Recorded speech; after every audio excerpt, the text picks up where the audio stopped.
What's going on, guys? T-Mart here, and I'm super excited to bring you guys some of the very first Mob of the Dead gameplay ever uploaded to YouTube. Yes, that's right, guys. This is the brand new Zombies map that just came out with the Uprising DLC, the second map pack for Black Ops 2, and let me tell you guys, this map is freaking epic. So, I wanted to share it with you guys. You know, I don't really have a lot of Zombies experience yet. I played it for a couple of hours at Treyarch this past weekend, but I wanted to share it with you guys, share some of the things I learned with you guys, so you guys can load up this new Zombies and know a little bit more than the average person.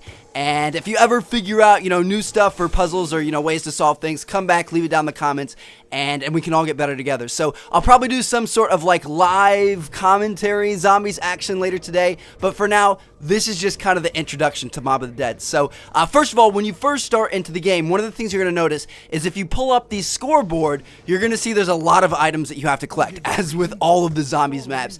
And there's two different kind of sections in this thing. So there's quest items and there's recipes. And the quest items are the really kind of essential items that are going to help you progress through the map. The recipes are more just helpful items that you can get if you want, but you don't necessarily have to. So anyway, the first quest item is the Warden's Key. And this thing is very, very important because you can't get the rest of the quest items, the plain parts, without having the Warden's Key first. Now, if you guys want to know how to get the Warden's Key, it is a little bit hard to figure out at first, but it ends up being super simple. I will have another video up on that, so click the annotation on screen or the link down in the description. It's a really short, really easy video explaining to you guys exactly how you can get it, because it's in two different locations on the map, so go check that out. But anyway, once you get the Warden's Key, you can get the plain parts, and these things are scattered all throughout the map. I'll talk about the different places later in the video, but yeah, once you get all the plain parts, then you can assemble the plane, launch yourself off the roof of the building, and voila, you find yourself on the Golden Gate Bridge. Now,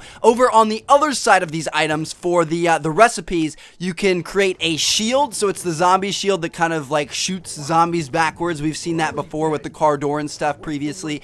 And then also, you can create an acid gat kit. And I'm not really sure what that is. I don't know if it's like an acid repellent so you can run through the acid trap in the middle of the map, or what that is. I've never built it. I'm not sure what it does, so we'll have to wait and see. If you guys know, then make sure to leave a comment down below. But anyway, yeah, so that's just kind of the basic introduction. That's what you want to do. You want to collect all of the quest items so you can progress through the campaign, get on the Golden Gate Bridge, and try to get through the story as much as possible. Now, one thing you're going to have to take advantage of to get as far as possible is the Afterlife mode, which is a new addition to this Zombies mode, and it's something we've never seen before, but it's definitely really cool. So, as you guys saw right at the start of this video when we first spawned in, we were this weird white, bluish, ghostly character that was like running around really fast and could jump really high and stuff, and then we went and took control of a body. Well, we were in Afterlife mode, and this thing is very, very important for you to progress through the game. So,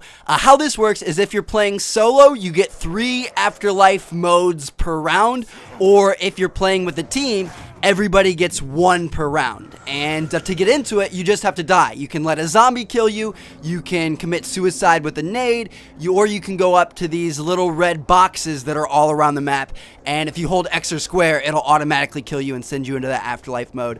And yeah, so that's how you get into it. Now, how does it benefit you? Well, first of all, it gives you kind of a second chance. It's like you have a second or third or fourth chance to live on every single round, which is pretty crazy.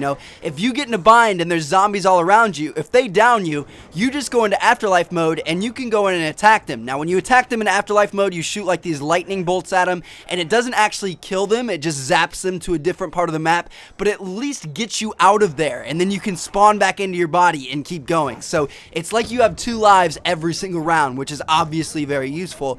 And then also, furthermore, you have to use Afterlife mode to complete puzzles. So there's all kinds of things all over the map. Look at this symbol right on the right side of my screen on that door. If you see that symbol somewhere, it means you have to be in Afterlife mode to go through that door, and then there's going to be something important that you have to do on the other side of that. So again, obviously that's very important. You have to use the Afterlife mode to progress through the story, get the plain parts, etc., etc., and that's pretty cool. Now, one thing you have to keep in mind is that you have to revive yourself or have a teammate revive you before the Afterlife runs out. So you can see we're in Afterlife mode right here. Look on the very bottom of the screen. That's a little timer, and when it runs out, if you aren't back in your body, you die. So there's just, either you have to get back to your body and revive yourself, or one of your teammates can revive yourself for you. And just make sure you do that, otherwise you're going to end up dying, which really, really stinks. Now, another feature or use for Afterlife mode is to do the power. So in Mob of the Dead, there is no like one-size-fits-all power button that you turn on and then everything's on for good. Everything has to take Afterlife mode to get it powered up. So like in the perk machines, you have to go into Afterlife mode, shock the generators next to them, and then they'll turn on, which, again, that's a new feature. It kind of stinks that you have to kill yourself in order to get a perk, but that's just how these things work. There's all kinds of strategies involved with it. And then also there's all kinds of power-ups in different cells all over the map. Like you guys saw in the very, very beginning stage, I shocked something as soon as I spawned in, then went into a body, and there was a double XP open in that cell. It had previously been locked. I had shocked the door open. And then there's also like a max ammo right here. There's all kinds of different power-ups that you can pick up all over the map if you get into Afterlife mode and open up their cells. So yeah, that's just, it's pretty crazy. Afterlife mode has a huge, huge, huge value in this game, and there's all different kinds of ways to use it. So make sure you guys check it out and understand how it works. Now, moving on to another new gameplay addition or feature, we've got the Warden. So this guy is the big badass boss that chases you around and shuts down perk machines and just is overall very annoying, but he's honestly not that hard to kill. I was scared he was going to be really, really hard to kill, but it's honestly not that bad. He is super, super easy to kite, and as you're going to see right here, it just takes a few shots with an LMG, and he goes down and he gives us a bomb. So he can be pretty annoying, and it does suck when he shuts down your perk machines, but other than that, he's really not that big of a problem. He doesn't run that fast. You can always outrun him, and it's not a big deal, so don't be worried about him, guys. Now, moving on, there's a couple of things left. First of all, there's a gondola that takes you from the bottom docks outside of the prison up to the third story of the prison, and this thing is very, very, very useful, so make sure you guys use it. Make sure you guys open it up as soon as you can, and use that in your gameplays. Again, it works wonders. And then also, I wanted to show you guys a new mystery box, because this thing looks awesome. Look at it. It's on fire. It's got spikes sticking out of it. This thing is just badass, so I thought you guys would like that. Now, finally, the last thing I want to leave you guys with is some of the parts and things that I've found so far. So again, I haven't played a ton of it yet. Maybe like 45 minutes to an hour and a half, I'm not really sure, but a lot of that was just being a derpy idiot trying to figure out what in the world was going on. But anyway, yeah, so I found 4 out of the 5 plane parts that you need, so that's definitely a big help. And then I've also found 1 of the parts for the shield, and then 1 of the parts for the other recipe. So we'll go through everything. I'll show you guys some gameplay of where to find them. And then if you guys find the 5th plane part or things like that, then make sure to leave it down in the comments. But anyway, first of all, the building station where you can build for the plane is down by the docks right here, right outside the little generator room, so you guys can see it's right there.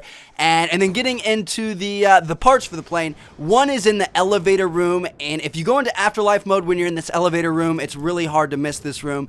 If you go down the spiral, kind of like staircase thing, there are going to be numbers painted on the wall, and as you can see, it says 915. And then down at the very, very bottom, there's a little box. You open it up with the Warden's Key, and if you shock 915 into that, it's going to send the elevator downward, and then you can go and pick up your power-up, so that's pretty cool. Or I mean your plane part, not your power-up, sorry. So, yeah, that's the first plane part.